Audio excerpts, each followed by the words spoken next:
Matamgi Manipuri Wari channel asubu tabiriba khwai pumnamakpu taramna opaga loinana ikoknona khurumjari ngasi mu taminarasi Eigi Maching Fattabi Nungshibi taret suba tangka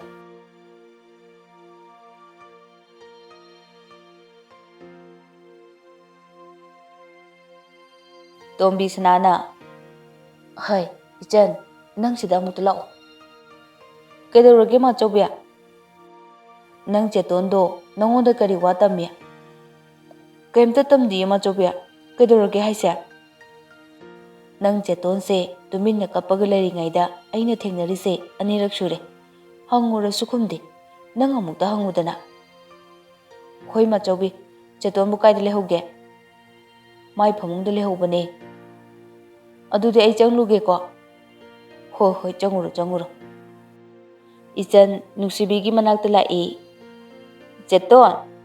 cheton kaida lege phamungda leye chango o cheton nang khon ge sisira di kedorage lok thung baine cheton nang kapa male kedorage haru o engonda kaisu tawde he walo narusida aseng baine oh fai ngasi degi ne nang ga kati tawnare nangi na nakta sukchang hi changoi ichan cheton yamna ware khang bangamtre sumaina wana bro nungsibase cheton hairu o nang buda boy nungsire ena nahamu hairak taina aduga ngasi kapisina kaigino Nungshibi hikna kaplaga wari pumba tammi ichanda kaino cheton da boy si photo mak hek tawbra mana ibudi nungsiye adu oragasu aina magidamak lepa ngamdre nupiduna engonda threaten tawe karigumba boyna mangonda hanjilaktrabadi ma nupi lupta wakatkani adumaina tawrabadi boygi jetlekha taroidro magi parents na mabu inthokpiroidro adugi khallaga ai mangondagi lapthokpane aduga nupiduna kari haire ikhambra mana hairibe wase karigumba boyda hairati madusu afabo oiroi haye is madugi nupido araiba nupidi natte seton nupi se kamaina togu nupino thigachira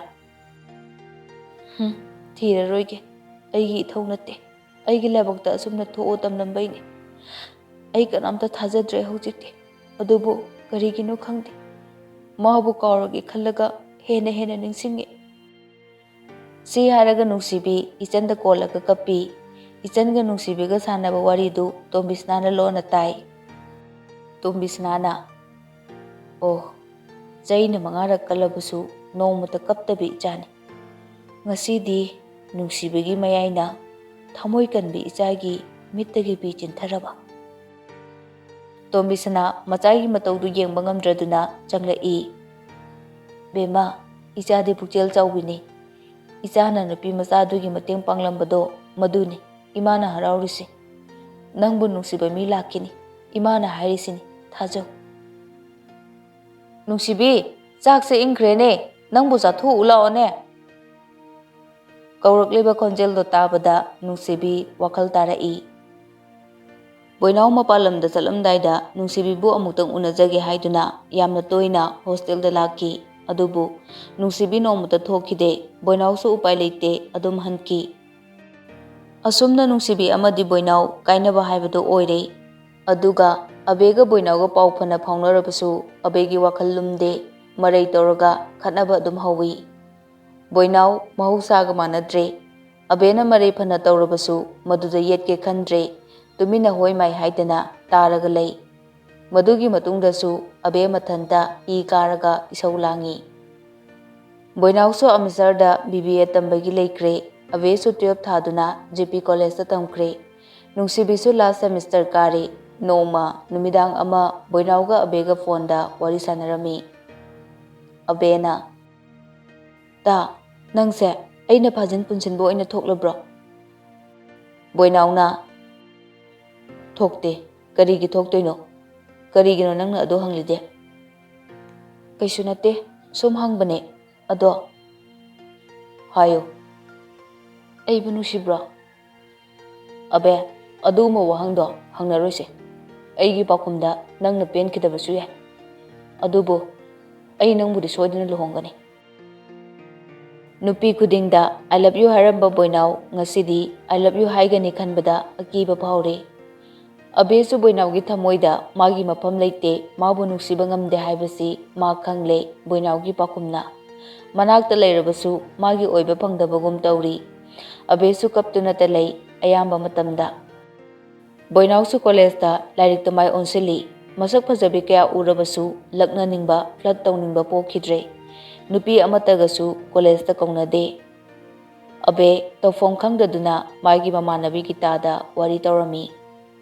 Abena Gita daboy nauna ibu nungside nungsiba ngamde ma hauji phawba che nungsibibu kawba ngamde ado hauji aigi nungaitanaba thabak pudi tawde adu oragasu aina magi thamoibu kudum chanba ngamdabase aigi soiba oiragadra abe nungsiba haibase nampu hapu tawbu yadabane daboy nauga nanga luhonglaga nangi karisu walandana nungaina thamkibadiya adubu magi nungsibadi nang pangbada kara wana thokadra khalle adubu nangi wakhalniko nangna phayena lobo warepto aisu dum ya wakhal pothanaba mind divert tongnaba hotnabada abe Facebook dagi nupa atopa khangnaba hore boinawgi friend amargasu paw phawnaba horaki nungsibide hanadagi nupa yadabaga ma nupa atopa koinagi habigi wakhal laikhidre nupa amata nungsibina thajagidre BA solution kre nungsibi mabu pamjaba kayana mafamda nungsi phongdoklabasu thawa sakhide tashinade hanagum nupathi na thina ngangbudusu tawkhidre tawbatabu karemna laknarakpa kayabudi lemna ikaiba pirami seto nangonda apha apha nupa mayam laklise khangnaba kaidauge daboy naw kainarena nupa khudimak daboy nawgumna ubadi langaniye aduina tiye chan Italy khangde aidi ta pamaibada nangi number do piramabane nangna haipa su amna sari su kaigino seton mina pamjaribado nangsu wari sarga mukta di yengudana nang harisini asumna ichangi chakri dagi pamaibaga nungsibiga wari sanaba horai ahanbadadi pamaiba fajana wari sarami adubu nungsibi se karamba makhalgi nupino khangningbadagi jajat ki wahi wata sijanaba horai nungsibi su mahusagum tawdre ahanbada pamaibabu convince tawnaba honajai yaraktaba tanjadana magi maching hekta uthoi mathangi numitni nungsibi MU chatnaba tholai lambida boinaw ngairaga lerami nungsibi boinaw una usinade magi sapam thokpa prabrap chatli boinaw nungsibi bu tanarei ngarangsu boinaw nungsibida karigumba nungaiba paw matam ningbani adubu nungsibina matam pikidabana haibana ngaude boinawna nungsibi amta ngaiko ai wamta haige nungsibi tana tadaba saraga chatli boinaw nungsibigi mamangda thatlaga lepi please aigi wase amukta tabiyo boy please nang aigi friend su natte boyfriend su natte ai nanga wari sanabagi matam leite matam se internet ki matam ne nanga aigi wari sanabada nangoda lakadaba problem mayam to ai okay please amuktang di tabiyo nungsibi pukning nungsibaga sauningbaga punkre mamit manay yung kalapo makai laukhalai Mr. Boinaw nanga iga thak yamna khene nanggumba second hand naram chatundaba miga onsinaba ikaije nangna aise karine na khalle pangyada yaba nupine na khanbro ha aigi lambida apan pigano hanto nungsibi boinaw bu inthok chatki boinaw nungsibigi machindagi adugumba wahi mangonda sijiнаrakani haiba nongmata khallude thamoi sokna chakna mapi sinthaduna nungsibina chatkiba maikaidu yenglaga lehoyi aigi asoiba amana ngasidi mapang kudimakto maithiba nangle fare nangna adu yorabadi aisu amuk hana karimta hairaklara aigi pause taraga nangna haraubado yengningkhibane adubu aigi wakal onaramle somdana nungsibisu kappaga chatli nungsibina ꯑꯩ ꯉꯁꯤꯁꯨ ꯅꯪꯕꯨ ꯅꯨꯡꯁꯤꯔꯤꯌꯦ ꯕꯣꯏ, ꯑꯗꯨꯕꯨ ꯑꯩꯒꯤ ꯋꯥꯍꯩꯁꯤꯅ ꯅꯪꯅ ꯑꯩꯕꯨ ꯀꯥꯎꯕ ꯉꯝꯅꯕ ꯇꯉꯥꯏ ꯐꯗꯅ ꯍꯥꯏꯈꯤꯕꯅꯤ꯫ ꯅꯨꯡꯁꯤꯕꯤꯁꯨ ꯑꯀꯟꯕ ꯋꯥꯍꯩꯗꯣ ꯍꯥꯏꯗꯣꯛꯂꯨꯔꯒ ꯅꯤꯡꯉꯝꯂꯛꯇ꯭ꯔ ꯃꯥꯜꯂꯦ ꯕꯁ ꯃꯅꯨꯡꯗꯨꯗ ꯍꯤꯛ ꯍꯤꯛ ꯂꯥꯎꯅ ꯀꯞꯂꯤ꯫ ꯕꯣꯏꯅꯥꯎ ꯅꯤꯡꯉꯝꯗꯕ ꯆꯩꯅꯥꯗꯨꯅ ꯃꯔꯝ ꯑꯣꯏꯔꯒ ꯂꯥꯏꯔꯤꯛ ꯇꯝꯕ ꯂꯣꯏꯗ꯭ꯔꯤ ꯐꯥꯎꯕ ꯌꯨꯝꯗ ꯊꯣꯛꯂꯛꯂꯔꯣꯏ ꯍꯥꯏꯅ ꯆꯪꯈ꯭ꯔꯦ꯫ ꯅꯨꯡꯁꯤꯕꯤꯁꯨ MA 3rd ꯁꯦꯃꯤꯁꯇꯔ ꯀꯥꯔꯦ꯫ ꯀ꯭ꯂꯥꯁ ꯂꯣꯏꯔꯒ ꯌꯨꯝꯗ ꯆꯠꯅꯕ ꯒꯥꯔꯤ ꯉꯥꯏꯔꯝꯃꯤ꯫ ꯑꯔꯥꯛꯄ ꯒꯥꯔꯤ ꯈꯨꯗꯤꯡꯃꯛ ꯃꯤ ꯐꯨꯜ ꯑꯣꯏꯔꯒ ꯂꯥꯛꯄꯅ ꯑꯃꯠꯇ ꯈꯥꯝꯕꯤꯌꯨ ꯌꯥꯗ꯭ꯔꯦ꯫ ꯎꯆꯤꯟ ꯅꯥꯆꯤꯟꯅ ꯃꯦꯖꯤꯛ ꯃꯤ ꯈꯔ ꯍꯥꯡꯕ ꯑꯃ ꯂꯥꯛꯏ, ꯑꯗꯨꯗ ꯀꯥꯈꯠꯂꯤ꯫ ꯅꯨꯡꯁꯤꯕꯤꯅ ꯑꯩ ꯁꯣꯝꯗ ꯐꯝꯖꯒꯦ, ꯌꯥꯒꯗ꯭ꯔꯥ? ꯄꯥꯔꯤ ꯐꯠ ꯌꯦꯡꯊꯣꯔꯛꯏ꯫ ꯅꯨꯡꯁꯤꯕꯤ ꯎꯕꯗ ꯁ꯭ꯋꯥꯏ ꯂꯥꯎꯏ꯫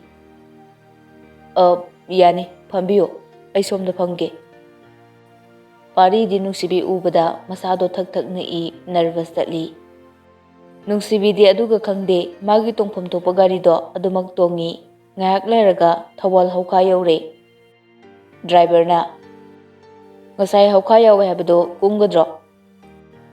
ꯄꯥꯔꯤ ꯃꯪꯂꯝꯕꯗꯣ ꯋꯥꯈꯜ ꯂꯥꯛꯏ꯫ ꯑꯧ ꯌꯥꯎꯋꯦ꯫ ꯄꯥꯔꯤ ꯀꯨꯝꯍꯧꯔꯦ꯫ ꯅꯨꯡꯁꯤꯕꯤꯕꯨ ꯆꯠꯂꯝꯗꯥꯏꯗ ꯏꯀꯥꯏꯅ ꯌꯦꯡꯍꯧꯏ꯫ ꯒꯥꯔꯤ ꯊꯧꯈ꯭ꯔꯦ꯫ ꯄꯥꯔꯤ ꯃꯆꯤꯟꯗ ꯁꯣꯜꯍꯧꯏ꯫ ꯁꯨꯅꯔꯦꯁꯤꯡ ꯕꯦꯇꯤ꯫ ꯅꯨꯃꯤꯗꯥꯡꯒꯤ ꯃꯇꯝꯅꯤ꯫ ꯅꯨꯡꯁꯤꯕꯤ ꯐꯣꯟꯗꯣ ꯈꯤꯡꯂꯛꯏ ꯍꯥꯏꯗꯨꯅ ꯌꯦꯡꯂꯨꯕꯗ ꯄꯥꯝꯗꯕ ꯃꯤꯈꯨꯕ ꯀꯣꯂꯤꯡ ꯍꯥꯏꯅ ꯃꯣꯕꯥꯏꯜ ꯁꯀ꯭ꯔꯤꯟꯗꯨꯗ ꯆꯣꯡꯊꯣꯛꯇꯨꯅ ꯂꯩꯔꯝꯃꯤ꯫ ꯑꯁ, ꯃꯁꯤꯒꯤ ꯍꯅꯨꯕꯁꯦ, ꯃꯁꯦ ꯑꯩꯅ ꯉꯁꯤ ꯏ ꯀꯥꯔꯛꯇꯅꯕ ꯃꯁꯝꯗꯣ ꯇꯞ ꯇꯥꯒꯦ ꯐꯨꯏꯗꯠꯅꯤꯀꯣ꯫ ꯄꯥꯏꯔꯣꯏ, ꯁꯨꯡꯄꯥꯏ ꯍꯦꯛ ꯄꯥꯏꯔꯣꯏ꯫ ꯄꯥꯝꯃꯩꯕꯁꯨ ꯍꯟꯕ ꯂꯩꯇꯦ꯫ ꯐꯣꯟꯗꯣ ꯍꯟꯖꯤꯟ ꯍꯟꯖꯤꯟ ꯇꯧꯔꯛꯄꯅ ꯃꯤꯁꯀꯣꯜ 10 ꯁꯨꯔꯦ꯫ ꯅꯨꯡꯁꯤꯕꯤ ꯏ ꯀꯥꯕꯗ ꯂꯣꯏꯔꯦ꯫ ꯂꯥꯁꯇꯗꯤ ꯄꯥꯏꯈꯠꯂꯤ꯫ ꯄꯥꯝꯍꯩꯕꯅ ꯍꯜꯂꯣ?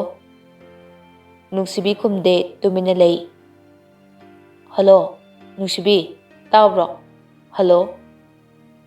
ꯍꯥꯏꯔꯛꯑꯣ꯫ ꯀꯩꯅꯣ ꯏꯁꯧ ꯑꯗꯨꯛ ꯀꯟꯕꯤ ꯅꯪꯅ ꯋꯥ ꯂꯥꯡ ꯑꯃꯇ ꯉꯥꯡꯗ꯭ꯔꯤꯁꯤꯅ? ꯅꯨꯡꯁꯤꯕꯤ ꯁꯥꯎꯅꯤꯡꯕꯅꯗꯤ ꯂꯣꯏꯔꯕꯅꯤ, ꯑꯗꯨꯕꯨ ꯐꯥꯊꯩ꯫ ꯍꯣꯏꯅꯦ, ꯍꯥꯏꯔꯛꯑꯣꯅꯦ ꯅꯪꯅ ꯍꯥꯏꯅꯤꯡꯕꯗꯣ꯫ ꯑꯩꯅ ꯍꯥꯏꯕ ꯌꯥꯒꯗ꯭ꯔꯣ? ꯍꯟꯗꯛꯃꯨꯛꯇꯤ ꯅꯨꯡꯁꯤꯕꯤ ꯀꯔꯤ ꯈꯜꯂꯨꯔꯕꯅꯣ ꯈꯪꯗꯦ, ꯑꯁꯨꯝꯅ ꯀꯨꯝꯂꯛꯏ꯫ ꯍꯣꯏ, ꯌꯥꯅꯤ, ꯍꯥꯏꯔꯛꯑꯣ꯫ ꯑꯁꯦꯡꯕ ꯌꯥꯅꯤꯀꯣ? ꯅꯨꯡꯁꯤꯕꯤ ꯈꯣꯟꯖꯦꯜꯒꯗꯣ ꯅꯧꯊꯔꯒ ꯈꯨꯝꯂꯛꯏ꯫ ꯀꯩꯗꯧꯕꯒꯤ ꯌꯥꯔꯣꯏꯗꯣꯏꯅꯣꯗ? ꯑꯩ ꯅꯪꯕꯨ ꯅꯨꯡꯁꯤꯌꯦ꯫ ꯅꯨꯡꯁꯤꯕꯤꯒꯤ ꯈꯪꯍꯧꯗꯅ ꯍꯣꯡꯂꯛꯂꯤꯕ ꯋꯥꯉꯥꯡꯗꯨꯗ ꯄꯥꯝꯍꯩꯕ ꯆꯤꯡꯅꯔꯞ ꯇꯧꯏ꯫ ꯄꯥꯝꯍꯩꯕꯅ ꯁꯦꯡꯉꯕꯣ? ꯌꯥꯝ ꯊꯥꯖꯗ꯭ꯔꯕ꯭ꯔꯣ? ꯊꯥꯖꯅꯕ ꯀꯩꯗꯧ ꯍꯥꯏꯕꯅꯣ? ꯄꯥꯝꯍꯩꯕ ꯆꯥꯟꯁ ꯂꯧꯍꯧꯔꯒꯦ ꯃꯇꯥꯒꯨꯝ ꯍꯥꯏꯔꯛꯏ꯫ ꯀꯤꯁ ꯇꯧꯒꯦ꯫ ꯑꯁꯦꯡꯕꯩꯔꯣꯗ? ꯑꯁꯦꯡꯕꯩꯅꯦ, ꯅꯪ ꯅꯨꯡꯁꯤꯕꯩꯅꯦ ꯑꯩꯅ ꯍꯥꯏꯔꯤꯁꯦ꯫ ꯍꯣꯏ, ꯇꯧꯋꯣ꯫ ꯄꯥꯝꯍꯩꯕ ꯅꯨꯡꯁꯤꯕꯤꯅ ꯍꯔꯥꯎ ꯍꯔꯥꯎ ꯌꯥꯊꯣꯔꯛꯄꯗꯨꯗ ꯏꯉꯛ ꯉꯛꯏ, ꯋꯥꯈꯜꯗ ꯃꯊꯟꯇ ꯈꯟꯖꯩ꯫ ꯀꯔꯤ ꯅꯨꯄꯤꯅꯣ ꯁꯤꯕꯣ? ꯉꯥꯎꯔꯖꯥꯠꯂꯣ? ꯅꯍꯥꯟꯗ ꯑꯩꯕꯨ ꯂꯦꯞꯁꯤꯔꯣ ꯍꯥꯏꯔꯝꯕ ꯃꯥꯅ ꯉꯁꯤꯅ ꯌꯦꯡꯕ ꯇꯥꯕꯅꯤ꯫ ꯃꯔꯩꯒ ꯀꯣꯟꯇꯛ ꯇꯧꯔꯒ ꯅꯨꯡꯁꯤꯕꯤ ꯄꯥꯝꯍꯩꯕꯗ ꯀꯧꯔꯛꯏ꯫ ꯗꯥ, ꯇꯥꯕ꯭ꯔꯣ? ꯇꯥꯏꯌꯦ꯫ ꯀꯩꯗꯧꯉꯩ ꯎꯅꯁꯤꯒꯦ? ꯀꯥꯏꯗ ꯎꯅꯁꯤꯒꯦ? ꯔꯦꯁꯇꯨꯔꯦꯟꯗ ꯎꯅꯁꯦ꯫ ꯑꯁ, ꯇꯜꯂꯤꯗ꯫ ꯒꯥꯔꯗꯦꯟꯒꯨꯝꯕ ꯃꯐꯝ ꯑꯃꯗ ꯎꯅꯁꯦ, ꯑꯗꯨꯒ ꯀꯩꯁꯥꯝꯄꯥꯠꯀꯤ ꯇ꯭ꯔꯥꯐꯤꯛ ꯄꯣꯏꯟꯇꯣ ꯑꯗꯨꯗ ꯀꯤꯁ ꯇꯧꯁꯦꯕ꯫ ꯀꯩꯅꯣ ꯉꯥꯎꯔꯕꯣ ꯅꯪꯕꯣ? ꯉꯥꯎꯕꯒꯤ ꯅꯠꯇꯤꯌꯦ, ꯃꯤꯒꯤ ꯃꯃꯥꯡꯗ ꯇꯧꯒꯗꯕꯅꯦ, ꯇꯧꯒꯦꯅ ꯇꯧꯔꯗꯤ꯫ ꯃꯤ ꯎꯅꯕ ꯇꯧꯒꯗꯕ꯫ ꯑꯗꯨ ꯑꯣꯏꯔꯗꯤ ꯗꯥꯁꯨ ꯅꯨꯄꯤ ꯑꯃꯠꯇꯅ ꯌꯥꯔꯛꯂꯔꯣꯏ, ꯑꯩꯉꯣꯟꯗꯁꯨ ꯅꯨꯄꯥ ꯑꯃꯠꯇꯅ ꯀꯣꯏꯒꯦ ꯍꯥꯏꯔꯛꯂꯔꯣꯏ꯫ ꯗꯥꯁꯨ ꯑꯩꯒꯤ ꯑꯣꯏꯔꯦ, ꯑꯩꯁꯨ ꯗꯥꯒꯤ ꯑꯣꯏꯔꯦ꯫ ꯑꯗꯨ ꯑꯣꯏꯔꯗꯤ ꯐꯔꯦꯗꯅ꯫ ꯑꯁ ꯅꯨꯡꯁꯤꯕꯤ, ꯁꯣꯅꯣ ꯊꯨꯡꯉꯛꯀꯅꯨꯀꯣ꯫ ꯑꯗꯨꯗꯤ ꯗꯥꯅ ꯑꯩꯕꯨ ꯑꯁꯦꯡꯕ ꯅꯨꯡꯁꯤꯕ ꯅꯠꯇꯦ, ꯇꯧꯁꯤꯟꯅꯕꯅꯦ꯫ ꯑꯁ ꯅꯨꯡꯁꯤꯕꯤ, ꯅꯪꯕꯨꯗꯤ ꯅꯨꯡꯁꯤꯌꯦ꯫ ꯑꯗꯨ ꯑꯣꯏꯔꯗꯤ ꯑꯩꯅ ꯍꯥꯏꯕꯗꯣ ꯌꯥꯋꯣꯕ꯫ ꯑꯁ ꯅꯨꯡꯁꯤꯕꯤ, ꯃꯐꯝꯁꯦ ꯃꯅꯤꯄꯨꯔꯅꯤ, ꯗꯦꯜꯂꯤ ꯃꯨꯝꯕꯥꯏ ꯅꯠꯇꯦ, ꯈꯪꯉꯕ꯭ꯔꯥ? ꯗꯦꯜꯂꯤ ꯃꯨꯝꯕꯥꯏ ꯅꯠꯇꯕ ꯃꯐꯝꯁꯤꯗ ꯗꯥꯅ ꯀꯤꯁ ꯇꯧꯒꯦ ꯍꯥꯏꯔꯤꯁꯤꯕꯨ ꯀꯩꯒꯤꯅꯣ? ꯑꯗꯨ ꯑꯣꯏꯔꯗꯤ ꯀꯤꯁ ꯀꯦꯟꯁꯦꯜ꯫ Okay, cancel. ꯑꯗꯣ ꯅꯨꯡꯁꯤꯕꯤ, ꯑꯩ ꯍꯌꯦꯡ ꯂꯥꯛꯀꯦ, ꯅꯪ ꯊꯣꯛꯂꯛꯑꯣ꯫ ꯊꯣꯛꯂꯛꯀꯦ꯫ ꯀꯥꯏꯗ ꯎꯅꯁꯤꯒꯦ? ꯆꯥ ꯍꯣꯇꯦꯜ ꯑꯃꯗ ꯎꯅꯁꯦ ꯌꯥꯏꯀꯣ? ꯌꯥꯏꯌꯦ. ꯑꯗꯣ ꯅꯨꯡꯁꯤ ꯑꯃꯨꯛꯇ ꯍꯥꯏꯔꯛꯎꯅꯦ. ꯅꯨꯡꯁꯤꯕꯅ ꯅꯨꯡꯁꯤꯕꯅ ꯃꯌꯥꯝꯗꯒꯤ ꯄꯨꯝꯍꯦꯟ ꯍꯦꯜꯂꯦ. ꯐꯔꯦ ꯐꯔꯦ, ꯊꯦꯡꯉꯦ, ꯇꯨꯝꯃꯒꯦ. ꯅꯪꯁꯨ ꯇꯨꯝꯃꯣ. Good night. ꯍꯣꯏ, ꯒꯨꯗ ꯅꯥꯏꯠ. ꯅꯨꯡꯁꯤꯕꯤ ꯃꯣꯕꯥꯏꯜꯗ ꯌꯦꯡꯂꯒ ꯅꯣꯛꯐꯦꯠ ꯇꯧꯏ. ꯁꯣꯝꯗꯅ ꯄꯥꯔꯤ ꯐꯃꯨꯡꯗ ꯍꯤꯞꯂꯒ ꯂꯩ. ꯃꯣꯕꯥꯏꯜꯗꯣ ꯑꯃꯨꯛ ꯃꯦꯠꯂꯤ, ꯑꯃꯨꯛ ꯊꯝ, ꯑꯃꯨꯛ ꯍꯧꯒꯠ, ꯀꯪꯉꯥꯎꯅꯔꯒ ꯂꯩ. ꯃꯩ ꯃꯨꯊꯠꯂꯒ ꯇꯨꯝꯃꯒꯦ ꯇꯧꯏ. ꯑꯗꯨꯕꯨ ꯃꯃꯤꯠꯇꯨ ꯎꯏꯁꯤꯜꯂꯨ ꯍꯥꯏꯕ ꯌꯥꯗꯦ. ꯑꯁꯨꯛ ꯀꯨꯏꯕ ꯆꯍꯤ 8-9ꯁꯤ ꯅꯤꯡꯁꯤꯡꯂꯨꯗ꯭ꯔꯒ ꯉꯁꯤ ꯑꯩꯅ ꯁꯨꯅꯔꯤꯕꯨ ꯅꯤꯡꯁꯤꯡꯂꯛꯏꯁꯤꯅ ꯀꯩꯒꯤꯅꯣ? ꯁꯨꯅꯦꯔꯤꯒ ꯃꯣꯏ ꯑꯅꯤꯒꯤ ꯍꯧꯈ꯭ꯔꯕ ꯊꯧꯗꯣꯛ ꯀꯌꯥꯕꯨ ꯅꯤꯡꯁꯤꯡꯂꯒ ꯄꯥꯔꯤ ꯎꯪꯂꯒ ꯂꯩ. ꯄꯥꯔꯤꯒ ꯁꯨꯅꯦꯔꯤꯒ ꯊꯦꯡꯂꯕ ꯑꯍꯤꯡꯗꯨꯗ ꯐꯣꯟꯗ ꯋꯥꯔꯤ ꯁꯥꯟꯅꯔꯤ. ꯁꯨꯅꯦꯔꯤ ꯍꯤꯛꯅ ꯍꯤꯛꯅ ꯀꯞꯂꯒ ꯍꯥꯏꯔꯛꯏ, ꯑꯩꯁꯨ ꯅꯪꯕꯨ ꯑꯩꯒꯤ ꯊꯋꯥꯏꯗꯒꯤ ꯍꯦꯟꯅ ꯅꯨꯡꯁꯤ. ꯑꯗꯨꯕꯨ ꯏꯃꯥ ꯕꯕꯥꯒꯤ ꯃꯥꯌꯣꯛꯇ ꯂꯩꯔꯒ ꯑꯩ ꯀꯔꯤꯝꯇ ꯇꯧꯕ ꯉꯝꯂꯣꯏ. ꯑꯩ ꯅꯪꯒꯤ ꯃꯇꯨꯡ ꯏꯟꯗꯨꯅ ꯂꯥꯛꯄ ꯉꯝꯂꯔꯣꯏꯌꯦ. ꯐꯔꯦ ꯐꯔꯦ, ꯅꯪꯒꯤ ꯏꯃꯥ ꯕꯕꯥꯅ ꯌꯥꯕ ꯃꯤꯗꯨꯒ ꯂꯨꯍꯣꯡꯂꯣ ꯅꯪ. ꯑꯩꯁꯨ ꯅꯪꯒꯤ ꯂꯨꯍꯣꯡꯕꯗꯨꯗ ꯂꯥꯛꯂꯒ ꯅꯃꯥꯡꯗ ꯍꯨ ꯊꯛꯂꯒ ꯁꯤꯒꯦ. ꯑꯩꯅ ꯍꯥꯏꯔꯤꯁꯦ ꯍꯦꯛ ꯇꯧꯕ ꯉꯝꯗ꯭ꯔꯕ ꯑꯩꯒꯤ ꯃꯤꯡ ꯄꯥꯔꯤ ꯅꯠꯇꯦ. प्लीज पारी नंग अदुमाइना तौगदो अदुदी अइगा लोइनेना चटख्रसि अनक्पा लाइसंग अमदा चटलगा लोहंगलोरसि अइना हारिसे यानिंगी यानिंगदे असुक थेंगा कांसिदा लाइसंगी पंडितसु अमता लेरमलोय पंडित किदि केसु खलुनो हौजिमक थुना थोलो अइ मखादा ngairamge नुंशिबसि जाति पुंदबनसु खरा हेना नुंशिबजानी पारीगा सुनरीगा अनक्पा लाइसंग अमदा अहिंगदुदा लोहंगनबा चेलई अदुबु लाइबक थीबदी मपाना थादोकपा गुंडासिंगदुना थेंगनखिबना सुनरीबु पारीगी मथानुंगदगी मुल्लगा चटखि पारीना सुनरी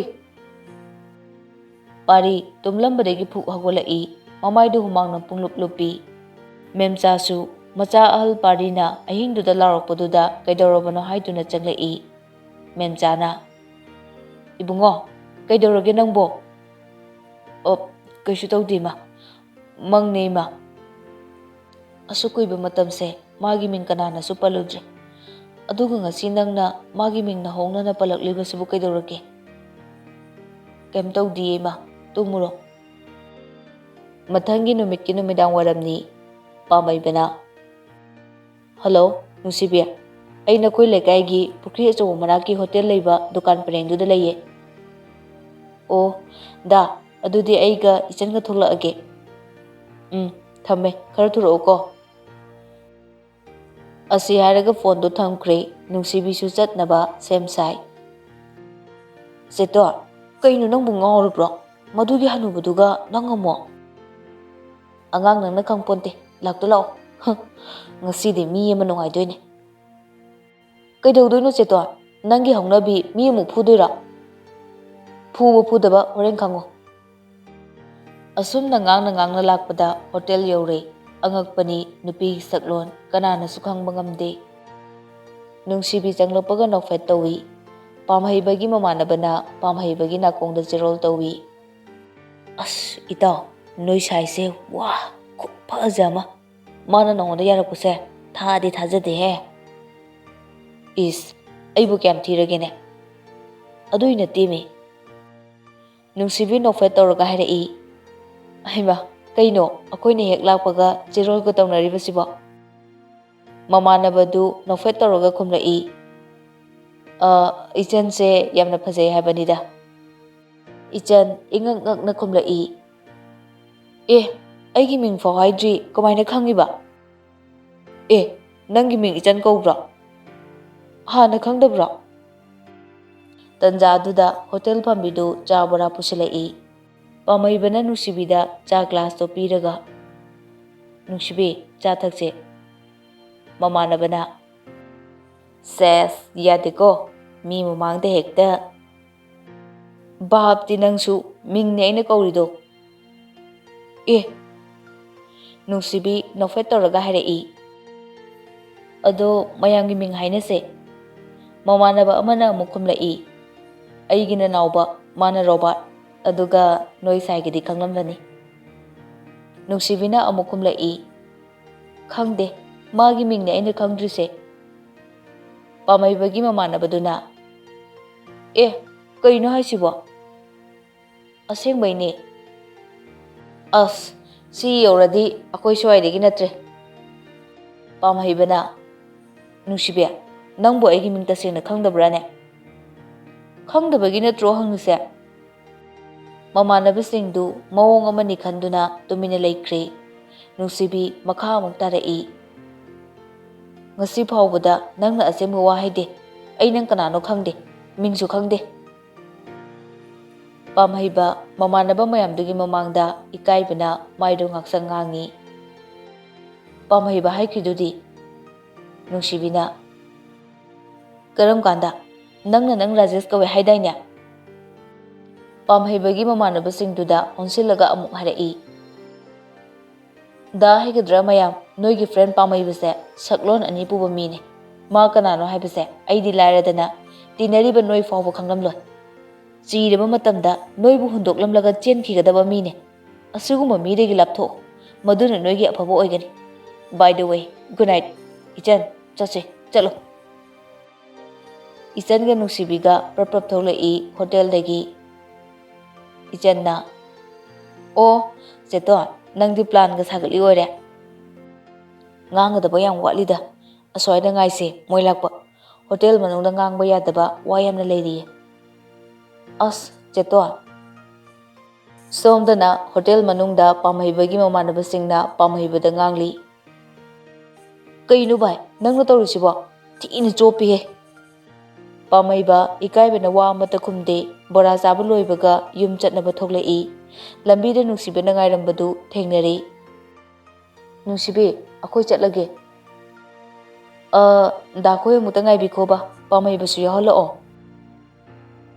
Pamaiba garidagi kumtharai aduga Nungsibigi manakta changlai. Nungshibi mana pendaba pumnamak sereng thibudangna thidarai. Parvati dagi kalimai olai. Nangna thengnarakpi, nangna tauge hari makai yabi, lawai nupi, ichu tatabi, mabung mupa bebar thamdabi, waraktabi, yamna stiff over nupi da, aidi natte, Mr. Pamaiba. Kayarakno, aina phajana loinasi, tinasi haikibda. Nangna aise pangal sombi nupi nena usitrido, laisham nupi Nungsibidadi, mado yaro, khangabra. Kariba, nangna haibada. Kiss togeba. Kiss me. Kiss me right now. Pamhaibana. Kaino, ngaurubro nangbo. Pamhaiba chatke tawi, Nungsibina pamhaibagi khudangda tap yali. Ikairiro. Ha, namanabasu lairi, aino oina tawki kisto.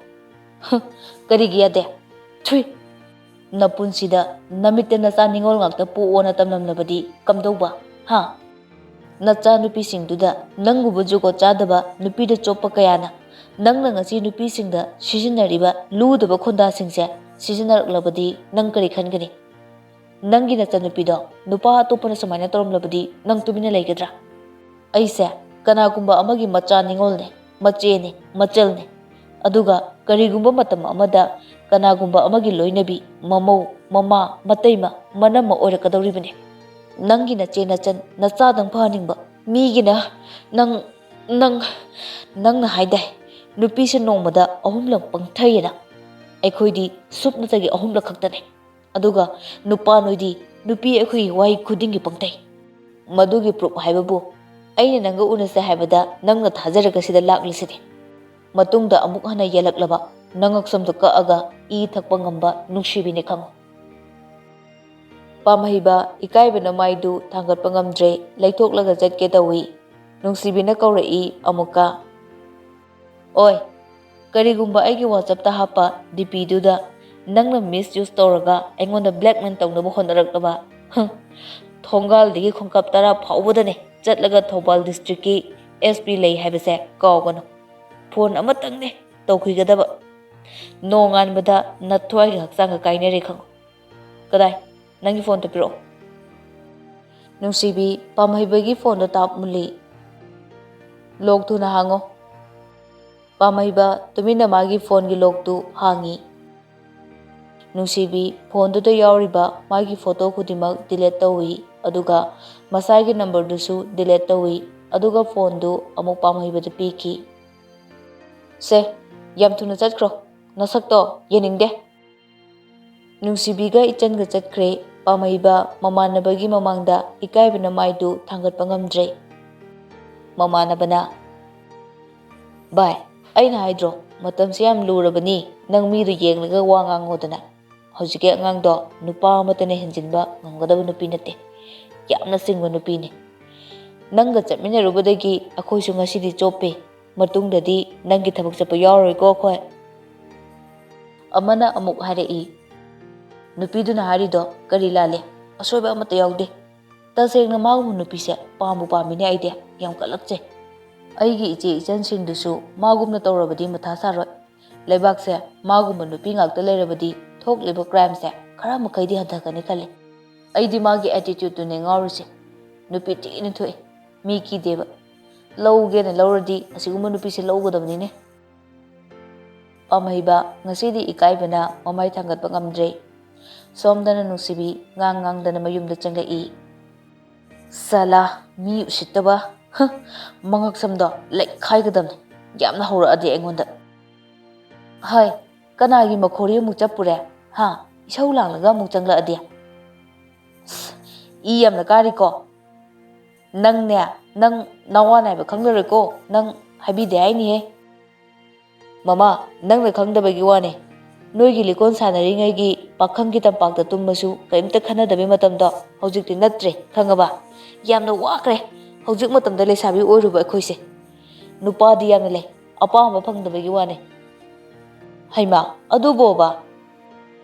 ꯃꯃꯥꯒꯤ ꯋꯥ ꯊꯕꯠ ꯀꯛꯂꯒ ꯍꯥꯏꯔꯛꯏ꯫ ꯑꯁ ꯃꯃꯥꯒꯤ ꯑꯗꯨꯕꯣꯕ ꯍꯥꯏꯕ ꯋꯥꯍꯩꯗꯣ ꯑꯥꯗ ꯆꯤꯡꯗ ꯍꯥꯏꯔꯨꯔꯣ, ꯑꯩ ꯍꯧꯖꯤꯛ ꯏ ꯌꯥꯝ ꯀꯥꯔꯤ꯫ ꯍꯩꯃꯥ ꯃꯁꯤꯗꯤ ꯃꯤꯅ ꯌꯥꯎꯗ꯭ꯔꯤꯕ ꯍꯩ ꯊꯨꯝꯌꯥꯛꯄꯤ, ꯅꯪꯅ ꯇꯧꯗꯣꯏꯁꯦ ꯂꯨꯗꯧꯔꯤ꯫ ꯑꯁ ꯃꯃꯥ ꯈꯟꯅꯕ ꯌꯥꯝ ꯍꯧꯔꯛꯀꯅꯣ꯫ ꯅꯣꯏꯒꯤ ꯃꯇꯝꯒꯤ ꯐꯧ ꯁꯪꯕꯥꯏꯗ ꯁꯤꯀꯤ 5 ꯄꯤꯔꯤꯉꯩ ꯃꯇꯝꯗꯣ ꯍꯧꯖꯤꯛꯇꯤ ꯅꯠꯇ꯭ꯔꯦ, 500-400 ꯌꯧꯔꯕꯅꯦ꯫ ꯆꯦꯡ ꯀꯦꯖꯤꯗ 30 ꯄꯤꯔꯕ ꯃꯇꯝꯅꯦ꯫ ꯑꯗꯨꯒꯤ ꯃꯇꯨꯡ ꯏꯟꯅ ꯃꯤꯁꯨ ꯐꯠꯇ꯭ꯔꯦ꯫ ꯍꯩꯁꯤꯡꯅ ꯂꯩꯁꯥꯗ꯭ꯔꯗꯤ ꯏꯁꯥ ꯃꯥꯡꯖꯕ ꯅꯠꯇꯅ ꯀꯔꯤꯝꯇ ꯐꯪꯗꯦ꯫ ꯅꯪꯒꯤ ꯏꯪ ꯇꯞꯄꯣ ꯍꯥꯏꯕꯗꯣ ꯌꯥꯗ꯭ꯔꯦ꯫ ꯑꯩꯒꯤ ꯏꯁꯧꯁꯤꯕꯨ ꯄꯥꯝꯕ ꯃꯔꯥꯏ ꯂꯥꯛꯆꯅꯤ, ꯂꯥꯛꯇ꯭ꯔꯦꯗꯅ ꯇꯣꯛꯑꯦ, ꯌꯨꯝ ꯄꯥꯟꯗ꯭ꯔꯦ꯫ ꯑꯦ ꯀꯌꯥꯗꯨꯅ ꯌꯦꯡꯉꯨꯅꯦꯍꯦ꯫ ꯍꯥꯏ ꯅꯪꯅ ꯂꯩꯅꯕ ꯂꯝꯒ ꯂꯩꯇꯦꯀꯣ, ꯂꯩꯇꯦ ꯂꯝꯒ ꯂꯩꯇꯦ ꯍꯥꯏꯔꯤꯁꯤꯅꯤ꯫ ꯂꯩꯇ꯭ꯔ ꯇꯣꯛꯑꯣ, ꯑꯩꯗꯤ ꯂꯩꯗꯧꯔꯤ꯫ ꯏꯄꯥꯒꯤ ꯃꯆꯥꯅꯦ, ꯏꯄꯥꯒꯤ ꯌꯨꯝꯅꯦ꯫ ꯃꯃꯥꯗꯨꯝ ꯅꯄꯥꯝꯗ ꯂꯩꯔꯨꯆꯣ, ꯎꯅꯤꯡꯗꯦ ꯅꯁꯛꯇꯣ꯫ ꯏꯁ ꯀꯌꯥꯗ ꯀꯜꯂꯤꯕ ꯃꯆꯤꯟꯅꯣꯅꯦ ꯃꯁꯦ, ꯇꯥꯞ ꯂꯥꯛꯑꯒ ꯍꯦꯛ ꯈꯨꯝꯃꯤꯅꯦ ꯃꯁꯦ꯫ ꯈꯨꯝꯅꯤꯡꯉꯦ ꯌꯥꯝꯅ꯫ ꯍꯩꯃꯥ ꯃꯆꯤꯛ ꯅꯪꯗ ꯍꯥꯠꯂꯒꯦ ꯍꯦ, ꯅꯪꯗ ꯍꯥꯠꯂꯒꯦ ꯑꯩ꯫ ꯃꯊꯪꯒꯤ ꯅꯨꯃꯤꯠꯅꯤ ꯃꯦꯝꯆꯥ ꯃꯆꯥꯅꯨꯄꯥ ꯑꯍꯜ ꯄꯥꯔꯤꯒꯤ ꯀꯥꯗ ꯃꯆꯥꯕꯨ ꯍꯧꯗꯣꯛꯄ ꯆꯪꯂꯛꯏ꯫ ꯏꯕꯨꯡꯉꯣ ꯍꯧꯒꯠꯂꯣ, ꯊꯦꯡꯂꯦꯅꯦ ꯅꯪꯕꯣ, ꯄꯨꯡꯁꯦ 9 ꯇꯥꯔꯛꯀꯗꯧꯔꯦ꯫ ꯍꯧꯒꯠꯂꯒꯦ ꯏꯃꯥ꯫ ꯕꯣꯏꯅꯥꯎꯗꯣ ꯐꯣꯟ ꯇꯧꯔꯛꯑꯝꯃꯤ, ꯅꯪ ꯀꯩꯗꯧꯉꯩ ꯆꯪꯂꯛꯀꯗꯣꯏꯅꯣ ꯍꯪꯂꯛꯏ꯫ ꯃꯥꯒꯤ ꯄꯣꯠ ꯆꯩ ꯍꯦꯟꯖꯥꯡ ꯈꯔꯁꯨ ꯄꯥꯏꯔꯛꯑꯣ ꯍꯥꯏꯔꯤꯅꯦ ꯅꯪꯅ ꯆꯪꯂꯛꯄꯗ꯫ ꯑꯗꯣ ꯅꯪ ꯑꯃꯨꯛꯇ ꯍꯧꯒꯠꯂꯛꯑꯣ, ꯋꯥ ꯈꯔ ꯇꯥꯟꯅꯁꯦ꯫ ꯑꯧ ꯍꯧꯒꯠꯂꯒꯦ ꯏꯃꯥ꯫ ꯄꯥꯔꯤ ꯍꯧꯒꯠꯂꯒ ꯋꯥꯁꯔꯨꯝꯗ ꯐ꯭ꯔꯦꯁ ꯑꯣꯏꯊꯣꯛꯄ ꯆꯪꯈꯤ꯫ ꯃꯥꯡꯒꯣꯜꯗ ꯏꯕꯣꯌꯥꯏꯒ ꯃꯦꯝꯆꯥꯒꯁꯨ ꯆꯥ ꯊꯛꯂꯒ ꯂꯩ꯫ ꯃꯦꯝꯆꯥ ꯏꯃꯥꯟꯅꯕꯈꯩꯗꯤ ꯃꯁꯨ ꯂꯣꯏꯅ ꯄꯝꯅꯈ꯭ꯔꯦ, ꯑꯩꯒꯤꯅ ꯀꯔꯝ ꯀꯥꯟꯗꯅꯣꯅꯦ? ꯑꯍꯜ ꯑꯣꯏꯔꯁꯤ ꯐꯥꯎꯕ ꯅꯪꯕꯨ ꯆꯥꯛ ꯑꯗꯨꯝ ꯊꯣꯡꯉꯒ ꯂꯩꯔꯒꯦꯔꯣ? ꯃꯣꯏ ꯕꯕꯥ ꯑꯩꯁꯨ ꯈꯜꯂꯤꯕꯅꯦ, ꯅꯆꯥꯅꯨꯄꯥ ꯊꯣꯛꯂꯛꯂꯤꯉꯩꯁꯤꯗ ꯀꯔꯤꯅꯣ ꯃꯣꯏ ꯕꯕꯥꯁꯨ ꯈꯔ ꯍꯥꯏꯕꯤꯌꯨꯗꯅ, ꯑꯩꯉꯣꯟꯗ ꯈꯛ ꯏꯟꯊꯣꯛꯄꯤꯒꯅꯨ꯫ ꯄꯥꯔꯤ ꯃꯃꯥꯒ ꯃꯄꯥꯒꯅ ꯐꯝꯂꯤꯗꯨꯒꯤ ꯃꯅꯥꯛꯇ ꯆꯪꯂꯛꯏ꯫ ꯆꯥꯗꯤ ꯏꯃꯥ? ꯍꯩꯃꯥ ꯆꯥꯛꯁꯪꯗ ꯊꯅꯝꯂꯦ, ꯏꯃꯥ ꯂꯧꯕꯤꯔꯨꯔꯒꯦ, ꯅꯪ ꯕꯕꯥꯒ ꯋꯥꯔꯤ ꯁꯥꯔꯝꯃꯨꯀꯣ꯫ ꯕꯕꯥ ꯀꯔꯤ ꯍꯥꯏꯒꯦ ꯍꯥꯏꯕꯅꯣ? ꯐꯝꯃꯨ ꯁꯤꯗ, ꯅꯃꯥꯅ ꯆꯥ ꯄꯨꯔꯛꯂꯅꯤ꯫ ꯀꯩꯁꯨ ꯂꯩꯕ ꯋꯥ ꯅꯠꯇꯦꯗ, ꯅꯪꯅꯕꯨ ꯌꯥꯔꯗꯤ꯫ ꯑꯗꯨꯕꯨ ꯀꯔꯤ ꯋꯥ ꯑꯣꯏꯔꯕꯅꯣ ꯕꯕꯥ? ꯑꯩꯈꯣꯏꯁꯨ ꯅꯪꯒꯤ ꯑꯄꯥꯝꯕꯒꯤ ꯃꯇꯨꯡ ꯏꯟꯅ ꯖꯥꯠ ꯇꯤꯟꯅꯗ꯭ꯔꯕꯁꯨ ꯁꯨꯅꯔꯦꯕꯨ ꯏꯆꯥꯒꯤ ꯑꯄꯥꯝꯕꯅꯤ ꯈꯜꯂꯒ ꯑꯦꯛꯁꯦꯞ ꯇꯧꯈꯤꯕꯅꯤ꯫ ꯑꯗꯨꯕꯨ ꯅꯔꯥꯏꯕꯛ ꯇꯤꯟꯅꯗꯕ ꯍꯥꯏꯒꯗ꯭ꯔꯥ, ꯕꯤꯖꯤꯅꯦꯁꯃꯦꯟꯒꯤ ꯃꯆꯥꯅꯤꯅ ꯕꯤꯖꯤꯅꯦꯁ ꯑꯃꯗ ꯍꯣꯡꯈ꯭ꯔꯦ, ꯅꯝꯐꯨ ꯍꯥꯐꯨ ꯃꯁꯥꯅ ꯌꯥꯗ꯫ ꯅꯪꯅ ꯉꯁꯤꯁꯨ ꯃꯥꯒꯤ ꯋꯥꯈꯜꯗ ꯌꯨꯝ ꯄꯥꯟꯗꯅ ꯂꯩꯕꯁꯦ ꯏꯄꯥ ꯅꯨꯡꯉꯥꯏꯇꯦꯅꯦ꯫ Imanabagidi masu phawo phana chawre. Yum panbagi chahi chap charabani nang. Sahi kuntra helaklabani. Imau pamene ai. Nangna kari khallige. Nangi apamba leragana porau. Leitragana namaga tanaraga ichagi imau thirage. Pari munatai kumde memsa susa puraga lai Mangolda.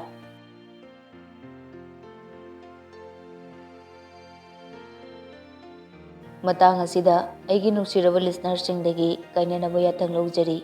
Makha taba saru hayang punna taminarasi.